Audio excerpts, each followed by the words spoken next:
ስለ ተውሂድ ሲነሳ ሰዎች ምን ይላሉ? ሂዱና ለካፊሮች ተናገሩ፣ እኛ ሙስሊሞች እኮ ነን ላኢላሃ ኢላላህ ብለናል ይላሉ። ይሄ ሞኝነት ነው።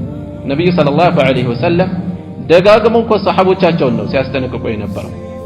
ኩንቱ ነሃይቱኩም አን ዚያረቲል ቁቡር፣ ከቀብር ዚያራ ከልክያችሁ ነበር።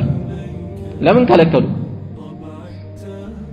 ከኩፍር የመጡበት ዘመን ሩቅ ስላልነበር ወደ ሽርክ የቀረቡበት የኖሩበት ዘመን ስለነበር ከልባቸው እስከሚወጣ ሹብሃው እስከሚርቃቸው ለዚህ ሲሉ እኮ ነው ያራቋቸው እንጂ ፋይዳ ስላለው ዙሩ አሁን ዘይሯት አሉ። ቀብሮችን ዘይሩ። ለምን? አኺራን ስለሚያስታውሳቸው። ሌላም ቦታ የህይወታቸው ፍጻሜ ላይ ሆነው ጥብቅ ማሳሰቢያ ያስተላልፋሉ። لعن الله اليهود والنصارى اتخذوا قبور انبيائهم مساجد። የሞት አፋፍ ላይ ሆነው በዚህ መልኩ ከሽርክ ያስጠነቅቃሉ።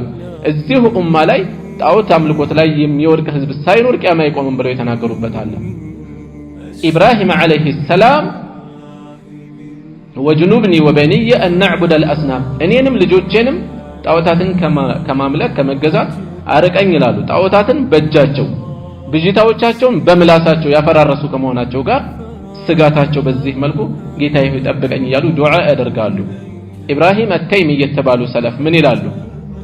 መን የእመኑ ልበላእ በዕደ ኢብራሂም፣ ከኢብራሂም በኋላ ማን ፈተናን የሚተማመኑ?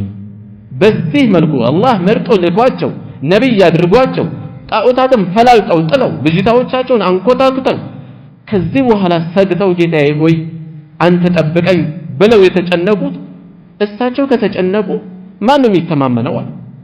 ማን ነው ዋስትና ያለው? ሞኝ የሆነ ሰው ብቻ ነው። ለኛ አይደለም ስለ ተውሂድ የምታወሩት ሌሎች ጋር ሄዱ የሚሉ ሰዎች አሉ። ስለ ሽርክኛን አይደለም ማውራት። ይሄ የመጨረሻም ሞኝነት ጅህልና የሚያመጣው ነገር ነው።